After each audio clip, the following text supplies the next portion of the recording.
Thanks, Jesse. My name is Jack Blanchard. I'm the Associate Provost for Enterprise Resource Planning, and I've been working on the Elevate program for the Workday implementation since 2019. And today, we're going to start off with a message from Provost Rice. We'll then move through the agenda that you see here. I'll give you an overview of the program as to where we are and what's coming. We'll talk about how this is going to transform what we do for our students, our faculty, and staff.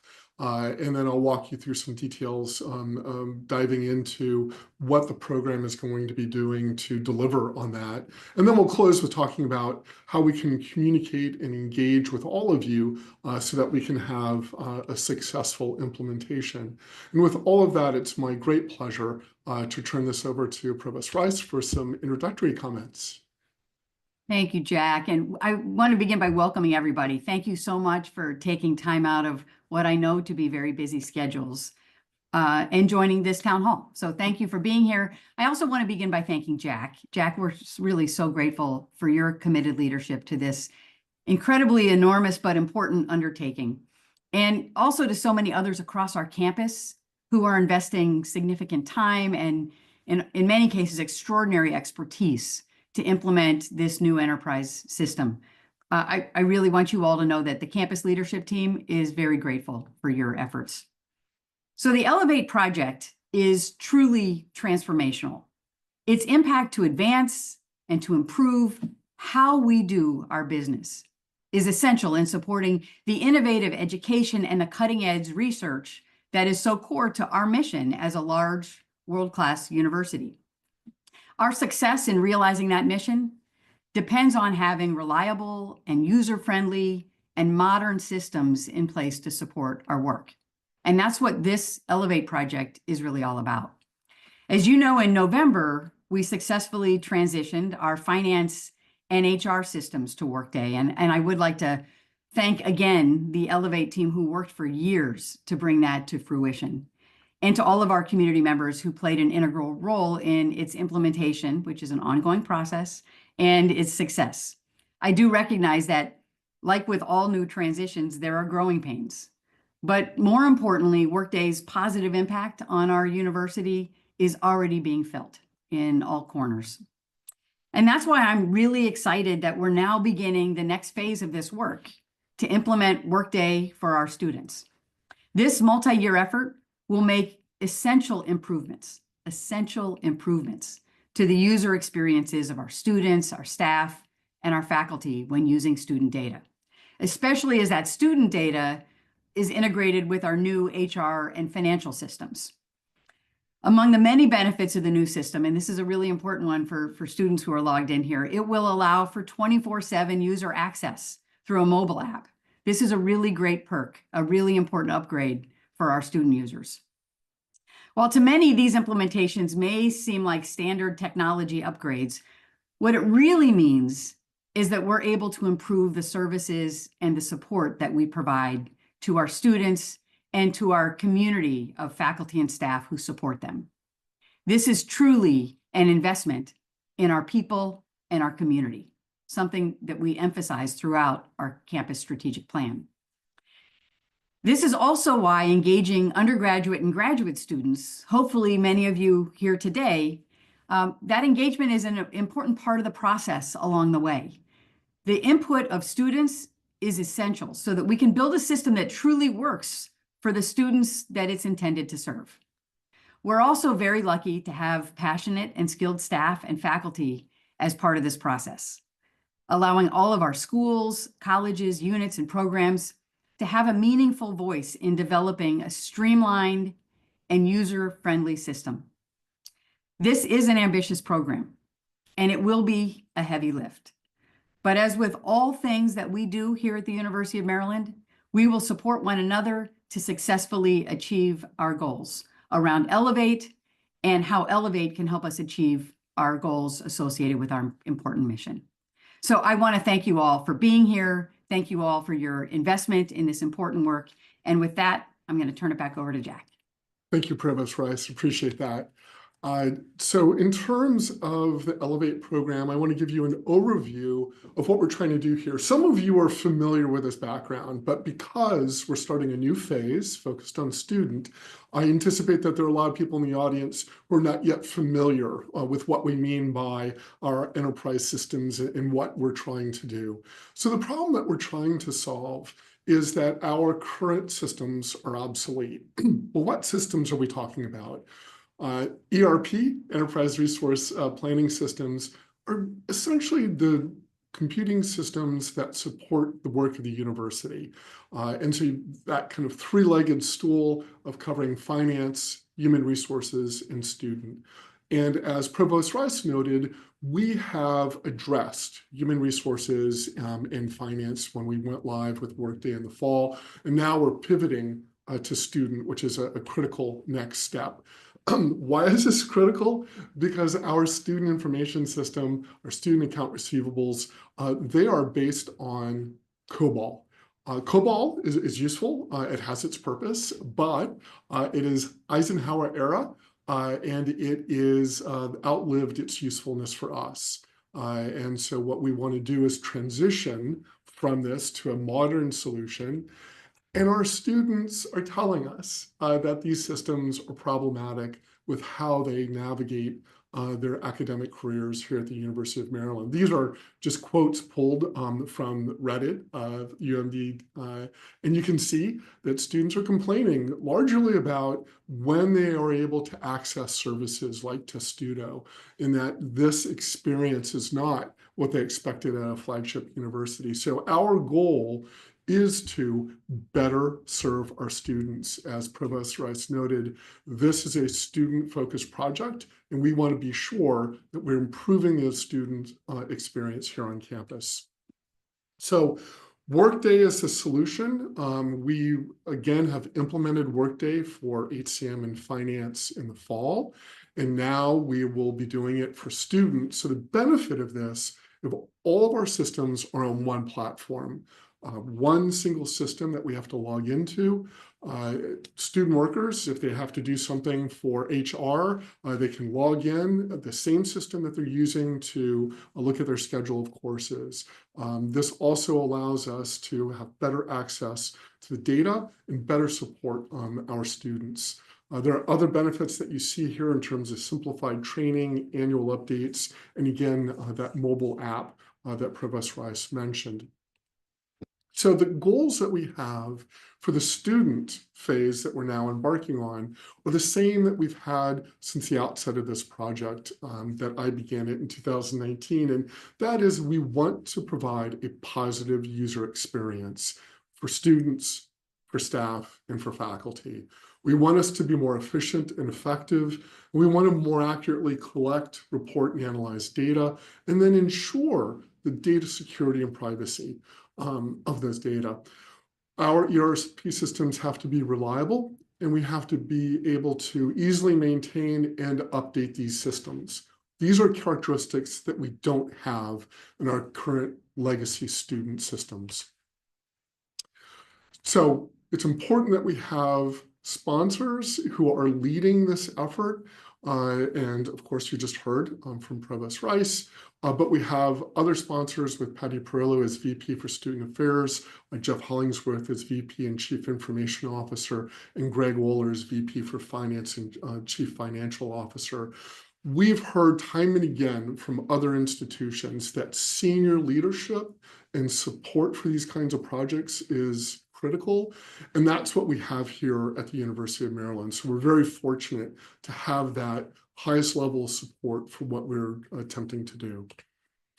We also have representation on an executive steering committee. It's a large committee. I'm not going to go through all these names, but my point here is that we are drawing from across our campus with stakeholders, critical areas that we want to be sure represented at a level of decision-making. And so you see people from college representation, people from the finance space, enrollment management, the registrar's office. All of this is intended to be sure that we have, again, senior leadership assisting with making decisions about what will be happening. all of this is going to be informed by other stakeholders that I'm going to be unpacking for you as we go through these next slides. So I'm going to start off with a high-level overview of the calendar, and then I'm going to decompose that bottom work stream for student implementation in the next slide, so you can have a real sense of where we are and where we're going on the calendar. So in the upper left, that red work stream of finance and human capital management, we're successful, we went live. There's more work to be done now that we're in what's called stabilization phase, but a major achievement in the fall. Adaptive planning is a budgeting tool. There's a smaller number of people use on campus, but it's a critical tool that will assist with finance and planning. And then for student, the next slide, I'm going to break this out, but you can see here a multi-year effort. So in some ways, we just finished one marathon with finance and HCM, and we just pick up the baton for that next race and moving into another marathon. So now taking that student work stream and unpacking that, I want to just point out that we really started working on student back in 2023. So on the upper left, you have what's called a student readiness phase. And that's where we were capturing information about all of our legacy systems, all the technical issues that are involved, what is out there in our current ecosystem that we need to be aware of, what's being replaced, what maybe is not being replaced.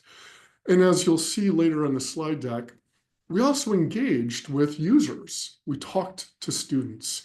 We spoke to staff and faculty. We wanted to understand their pain points and what they'd like to see in a new system. Last year and the start of this year, we're in what's called the plan phase. And now we're getting ready to embark on this critical phase called architect and configure. This is where we are making major decisions about how we configure the system. For those of you who aren't familiar with Workday or modern enterprise systems, this is not software that you buy, take it out of the box, load it up, and flip the switch and start using it. You have to make decisions about how you're going to configure that to best meet your local needs. And with such a large and complicated university, that is a heavy lift.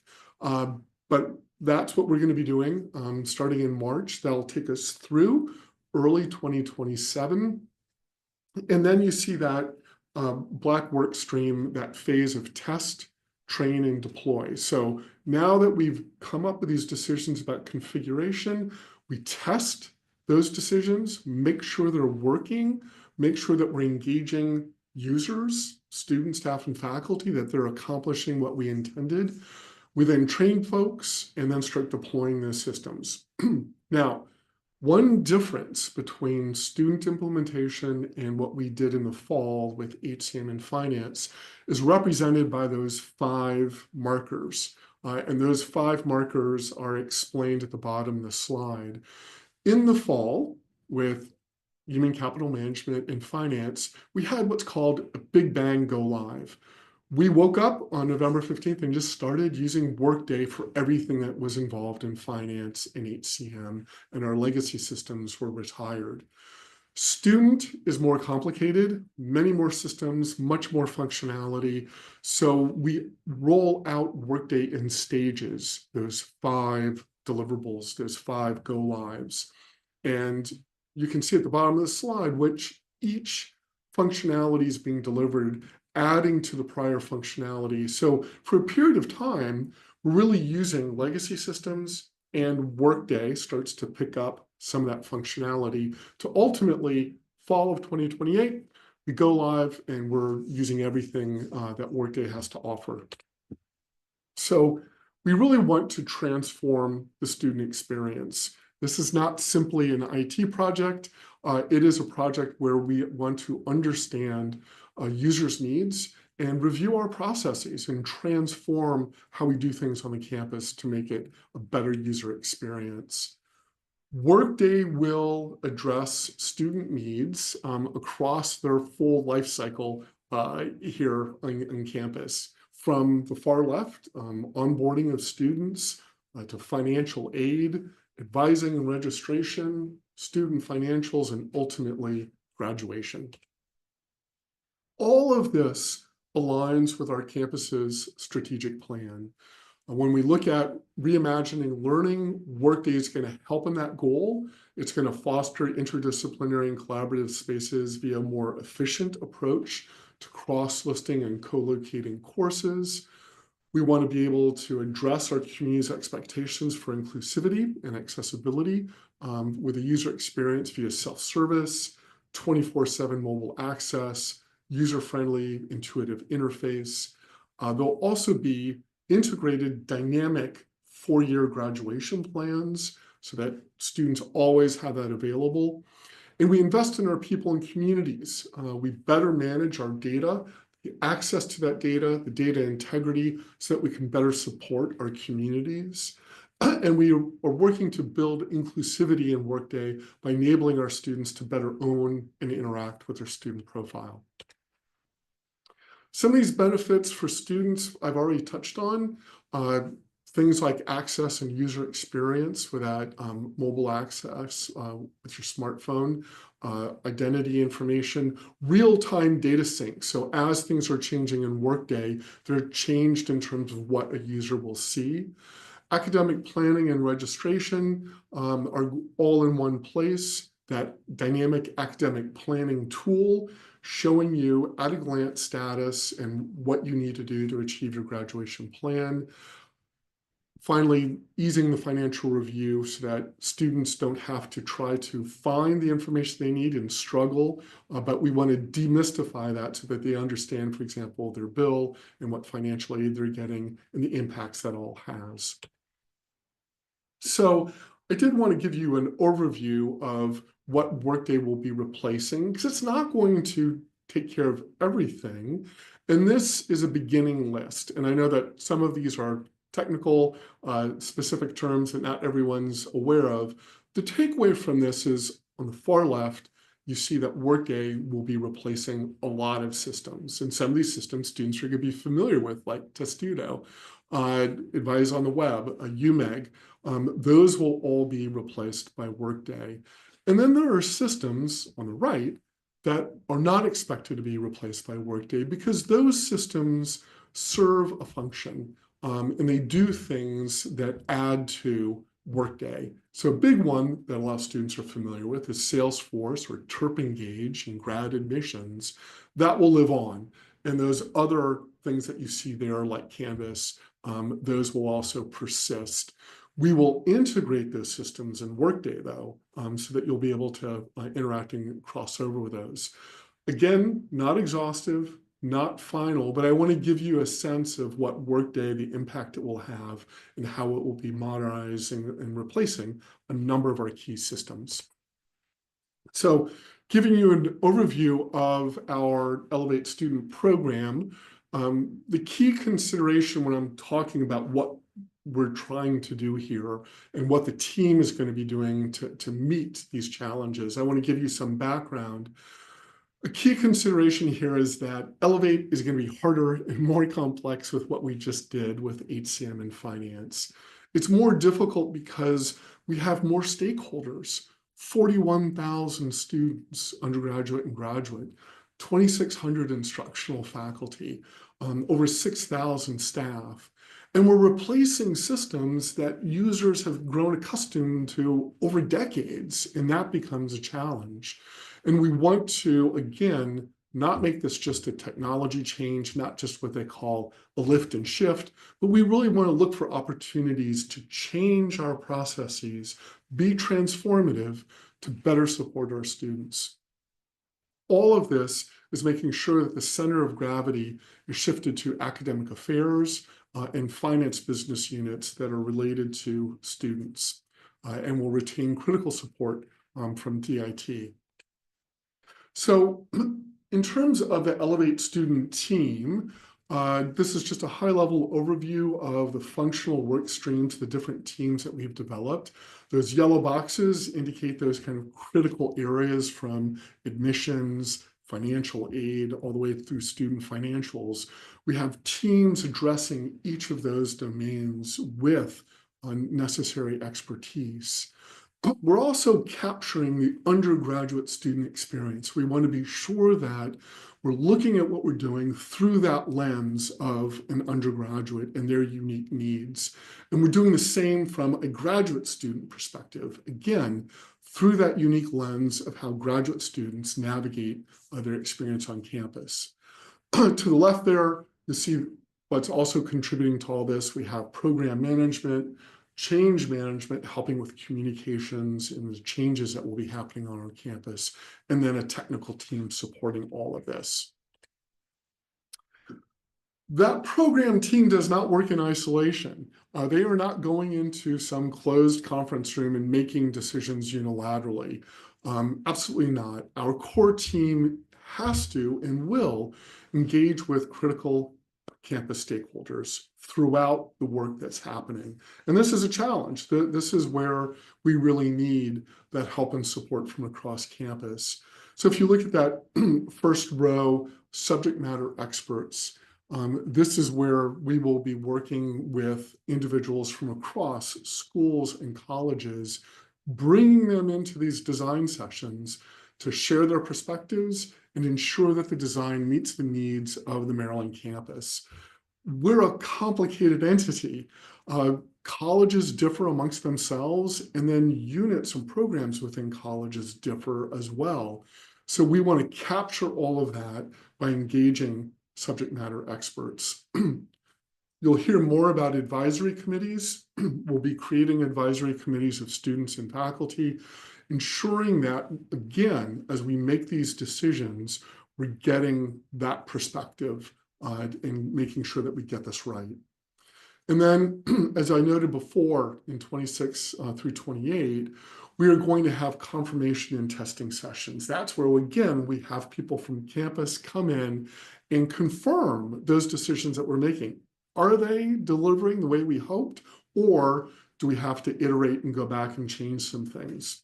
So all of this is how we're going to be working with campus. I do want to say one thing about subject matter experts. Provost Rice mentioned this. I've indicated how they're going to be involved. Some of you in this presentation are already involved. You've been told that you're a subject matter expert. You've been asked to attend meetings. And others of you maybe have not been tapped on the shoulder yet, but you're going to hear from us. Your roles are important. And I just want everyone to understand that when we work with people who are subject matter experts, we will have a onboarding process. And what I mean by that is we're going to orientate everyone, let them know what's going on in Workday, let them know what we need from them, what their role is. We're going to share with them documents about Elevate students so they have better insights into what's happening. And then we will systematically work with them in terms of calendar invites, sharing agendas, sharing information that we have. So subject matter experts are really going to be an engaged and critical part of what we're doing. I also want to highlight this phase that we're about to enter. I described it as architect and configure. That's that phase where we are looking at designing, configuring the system. We will ultimately test and confirm that, convert historical data, and then we'll also look at knowledge transfer. But the point here in that red arrow is this is focused on transformation. As we're making these decisions, we're really trying to incorporate leading practices and lessons learned from other universities that are using Workday. We don't have to reinvent the wheel if there's knowledge and wisdom from our peers that we can benefit from. We definitely want to do that, and we want to make sure that we're transforming these processes to better support our students. Holistic processes, what do we mean by that? Well, I pointed out to you before that Workday is not going to work in isolation. There'll be other systems that we continue to use.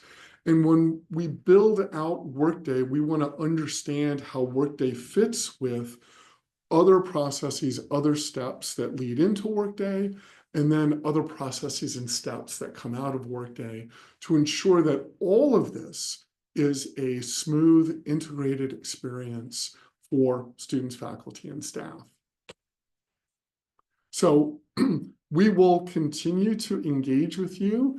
Early on, I mentioned that we had back in 2023 a formal process.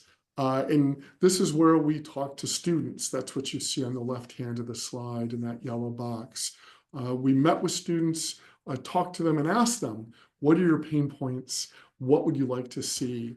And this is where students were sharing with us that they'd like to have more standardization as they moved from one major to another, or if they had a dual degree program. It was very confusing to navigate those different programs when they had such different processes.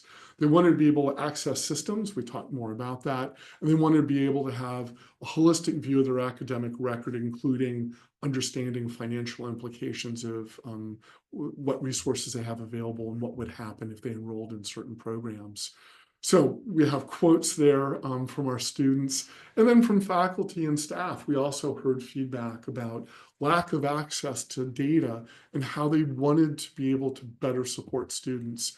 A great example was some advisors were telling us that they'll meet with a student to advise that student, but they don't have, the advisor doesn't have access to that student's schedule. So here they are in a role trying to support a student, but they don't have all the data necessary to be able to inform and guide that student. So that's what we want to achieve. And this is the benefit of us hearing from you, engaging with you, and making sure that your voices are heard and incorporated in the changes that are happening. We're going to do that in formal ways. On the far left, I mentioned advisory committees already. We're developing a faculty-focused advisory committee, and then we will have student-focused undergraduate and graduate advisory committees that we'll be developing actually in the fall. And all of that is to be sure that we're getting those perspectives. We'll be developing change networks and making sure that we have representation from all of our schools and colleges and key divisions. This is a way of ensuring that we're getting information out to those different programs and that we can also learn from them. And finally, we'll work with special interest groups, cross-functional activities like advising, department coordinators, schedulers, making sure, again, that their unique perspective, their talents, their expertise is reflected in what we're doing. Ultimately, I want all of you to stay informed and stay engaged with us. Some of you, as I said, will be subject matter experts. You'll be coming on the team. You'll be learning a lot from us. But the rest of you don't need to simply sit by and wonder what's happening. One great source is our website, elevate.umd.edu. This has been focused on HCM and finance, understandably, because that's what we were focused on up until the fall. We are starting to transition that website to being focused on the student implementation. And there's already a lot of new information about student that you can find on the website. That will continue to evolve, and that's intended to be really a one-stop shop. The other thing you can do is subscribe to our newsletter. Again, that's transitioning from an HCM finance focus to a student focus for you. And that just will arrive monthly in your mailbox if you subscribe. And then you can always submit a question and ask us, and we're happy to answer and keep you informed.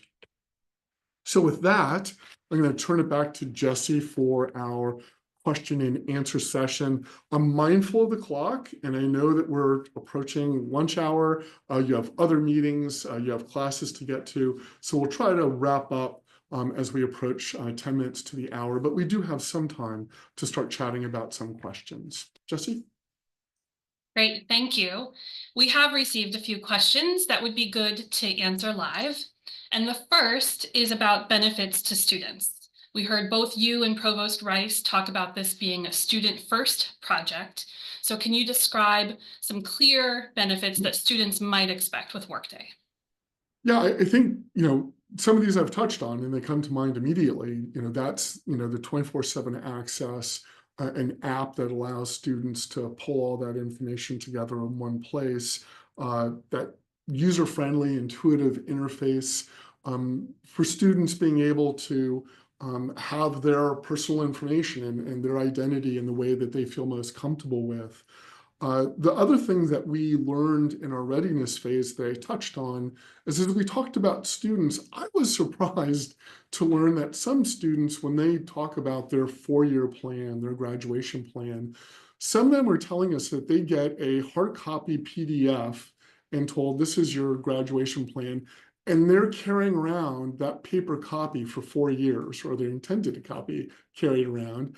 And that's not what we want to see. And with Workday, we'll have a dynamic in terms of it's constantly updated graduation plan so that students can consult that.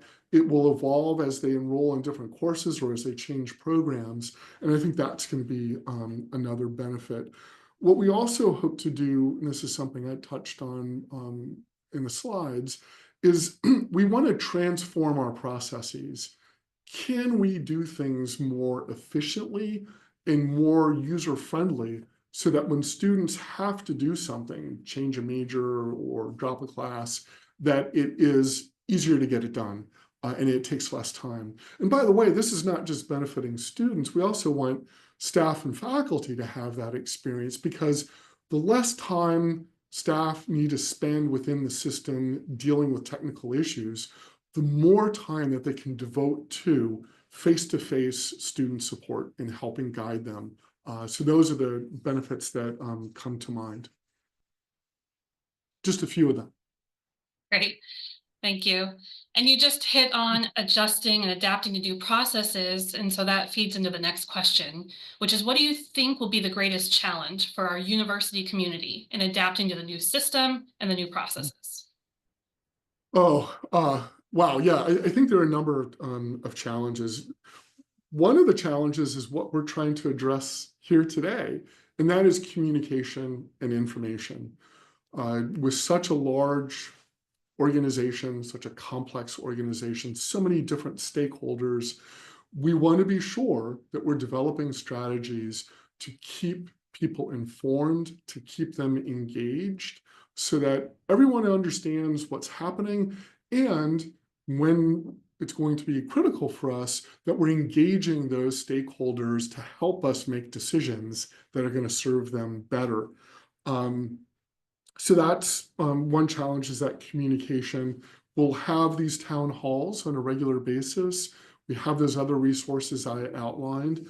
That other challenge is when we're making design decisions, being sure that we're hearing from different perspectives. There are so many different program requirements. There are so many unique student populations, and we want to be sure that as we make design decisions, we're incorporating those considerations. A final challenge that we've heard from other programs, and it's something that we encountered with HCM and finance, is training and support. We want to be sure that when we get to that point, it seems like it's over the horizon, but it'll happen very quickly.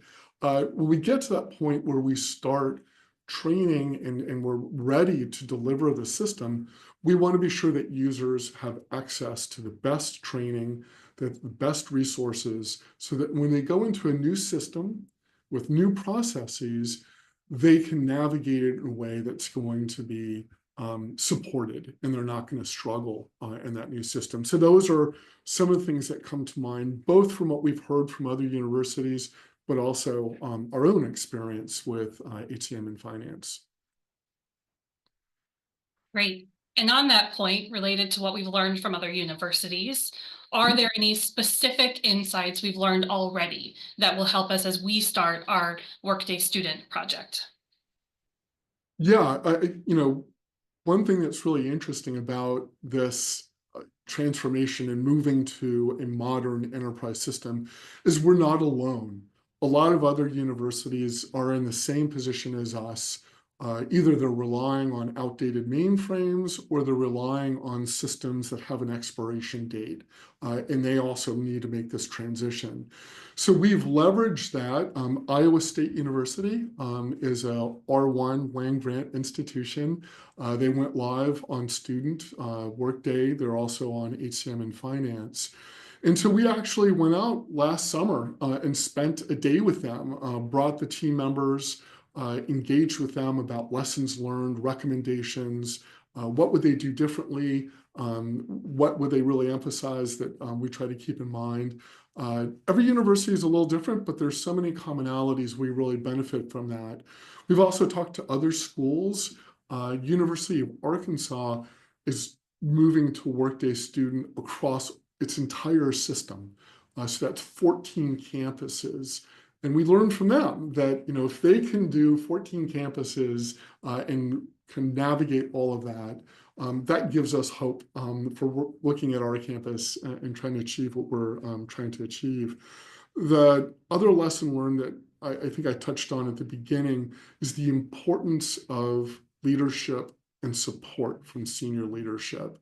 And there are some schools that have, I think, stumbled on occasion when leadership maybe is not there in a consistent fashion, or there's some uncertainty about support for the program. We have not had that here at Maryland. Maryland has been rock steady and steadfast from a leadership perspective in terms of wanting to ensure that we improve our systems to serve our communities, our students, our staff, our faculty, that we can deliver to them really what they deserve. And so that's made my job a lot easier. And I think, again, from our peers, we've learned that that's important. The other thing that we've learned is that this is hard. Every school that we talk to said that this is going to be something that's going to challenge you, and that it's harder than HCM and finance. But this is important. Each of those schools have said the journey is difficult, but the end is worth it. It's worth it in terms of your improved systems, improved reliability, the improved service that you can deliver. So that was another thing I think that we've learned, and it's sobering. We all have to be prepared for something that's going to take effort. Few things in life that are worth it come easy, and we'll make that effort with the support of our leadership. Great, thank you, Jack. The next question is, when can I expect to become involved in the Elevate Student Program? Right, so some of you, thank you, have already been involved. We had major meetings last week where we had hundreds of participants. We continue to engage subject matter experts, and those numbers will only blossom as we expand into this architect and configure phase that I've been talking about. So that will be ongoing for and getting involved with us and learning about the Elevate program and helping us learn about your local needs. In terms of other audiences, other constituencies, we have the testing phase is probably the next opportunity for people to get involved. So that will begin in spring of 2026, where we start to test again these configuration decisions that are being made to see if they're delivering the way we intended. So that's a great opportunity for folks to start learning about what this is going to look like and to be constructively engaged with us. There'll be more opportunities as we get into spring of 2027.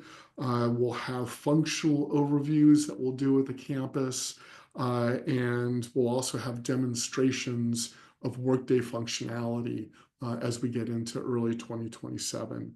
In the fall of 2027, a big event is what's called a mock semester, and that's an opportunity for students to come in and enroll in Workday as though it's a real semester. It's a mock semester, and that's kind of a maiden voyage where you're doing a shakedown and making sure that everything is working as intended. So those are the things that come to mind in terms of some of the opportunities for folks. Excellent. A lot of opportunities on the horizon. So shifting gears slightly from being involved in the development and testing to first use activities, when will campus stakeholders use Workday Student for the first time? Yeah, and I know that people are eager to use it, and as I outlined in my slide deck in terms of the calendar of events, This is a multi-year effort. And so ultimately, the first go-live event in that slide I outlined, the 5 go-lives, that first event that I noted was summer of 2027. So that will be the first experience focusing on admissions and curriculum management. So administrators will be involved in Workday Student, and then that will expand in the fall of 2027 when we start to support financial aid processing for the 2028-2029 year subsequently. So again, that first go live event, summer of 2027, and then those other stages that I talked about moving into 2028. By fall of 2028, everything that I laid out for you is going to be on Workday and will be live. So I think those are the highlights of when you can expect to start seeing and using Workday. Great, thank you. And the next question is somewhat related, but is about when can stakeholders start to have a demonstration of Workday student capabilities? So it really is going to depend on, what groups people are involved in and constituencies. The subject matter experts that I talked about, those folks are going to be involved early on, and they'll start to see Workday functionality and demonstrations of that. So that's going to be happening across these next 2 years. For our broader campus community, you'll have an opportunity to see Workday functionality. We anticipate starting that in 2027, so that folks can start to get an introduction to Workday as to what to expect. So that's kind of my shorthand answer of what we'll be seeing. And those will include things like functional overviews so that people can very quickly understand what is going to be delivered. That's all separate from training, by the way, but it'll be an introduction and getting people familiar with what Workday looks like and what functionality it's going to deliver. Great, thank you. The next question is about how will students be involved in the design process? Yes, we want students to be involved. I started talking to students when I took this position in 2019. And every time I talk to student groups, they tell me they're unhappy with the current systems and they want to help with the new systems. And as Provost Rice noted, this is a student-facing system. We want to be sure that we're serving our students and getting this right. We're developing student advisory groups. So these will be formal groups that will be engaged undergraduate and graduate, so that they're coming in and working with us to help inform us about decisions that we're making. So these advisory groups are going to be a big part of it. I'll continue meeting and presenting to our student government organizations, both graduate and undergraduate, to keep them informed, to engage them, and to get their feedback. We'll also, continue these events that I spoke about, town hall meetings, presentations, opportunities for you to, visit the Elevate website and be informed as to our progress and what's happening and any upcoming events that might be student-centered that you can attend and come to. And that will keep you up to date on all of our offerings. Great, thank you, Jack. Probably time for maybe 2 more questions. And so the next question is the same one with the students, but now with a faculty lens. So how will we involve faculty in the design process? Right, so absolutely. I talked about student engagement, faculty engagement is critical as well. And one of those mechanisms is going to be faculty advisory groups, a faculty advisory perspective from both undergraduate and graduate perspectives. And those are being formed now. We also have faculty involved in a number of other ways with regard to subject matter experts that we might have, or administrator engagement.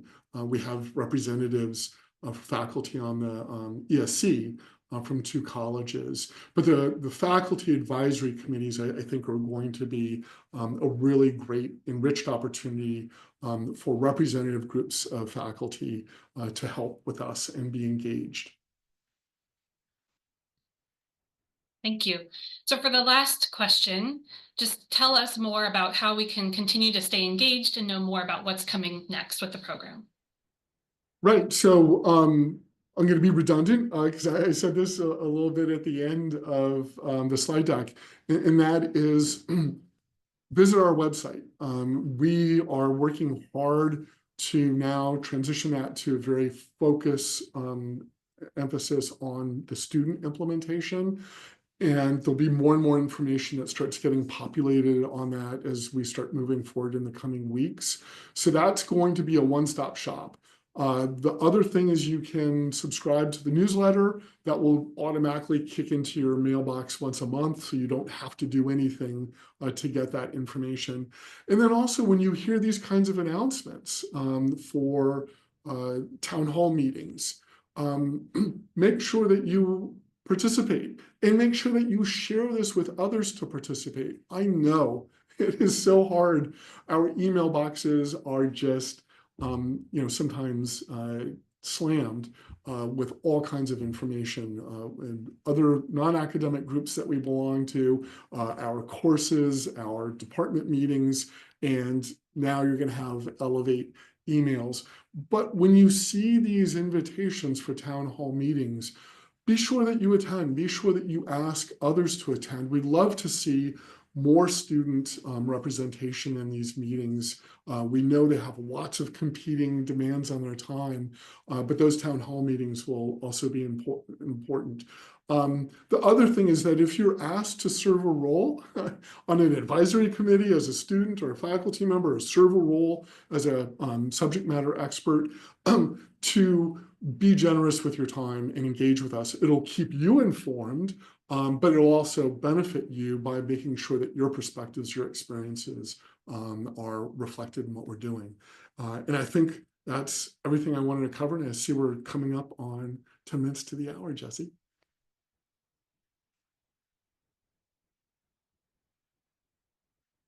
So we'll stop there. Any other closing comments, Jesse, before we end? No, thank you so much for the presentation, both to you and Provost Rice, and for all the answers that you provided over the course of this conversation. Thank you so much. And again, thank you all for attending. Greatly appreciate your time and appreciate any contributions that you're going to make as we move forward. So thank you so much and enjoy the rest of your day.